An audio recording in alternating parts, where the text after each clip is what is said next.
તરફ સુરેન્દ્રનગર જિલ્લાના લખતરના ગ્રામ્ય પંથકમાંથી પસાર થતી નર્મદાની શાખા કેનાલો વારંવાર લીકેજ ઓવરફ્લો તૂટવાના લીધે ખેડૂતો પરેશાન થઈ ગયા છે। આ કેનાલથી ખેતી પાકોને ફાયદા કરતા નુકસાનની ભીતિ વધુ સેવાઈ રહી છે। ત્યારે બજરંગપુરા અને વઢવાણના અનિદ્રા ગામ વચ્ચે ધાંગધ્રા શાખાની નહેરના રિપેરિંગ કામમાં ભ્રષ્ટાચાર થતો હોવાના આક્ષેપ કરાયા છે।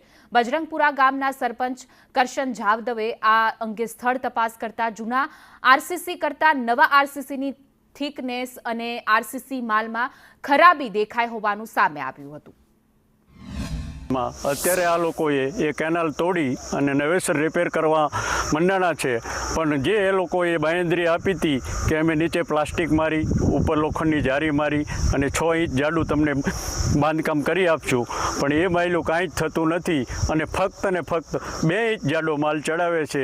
કંઈ કામ નથી, ખાલી 2 ઇંચ કામ આરસીસી ચડાવી અને કામ ચાલુ કરી દીધું। એ બહુ હલકી પ્રકારનું કામ છે। અગાઉ જે કામ હતું એ લગભગ 6 ઇંચ જાડું કામ હતું અને એના અત્યારે બેલા તોડેલા પડ્યા છે એ પણ છે। એટલે આવા કામથી ખેડૂતને હજી અગાઉ નુકસાન હતું એથી પણ જાજુ આ 2-4 ખેડૂતને તો 5 વર્ષથી કોઈ ઉત્પાદન નથી। એવડા લોકો કોર્ટમાં કેસ લડે છે અને એક પણ મુદ્દતે આવડા લોકો નર્મદાવાળા હાજર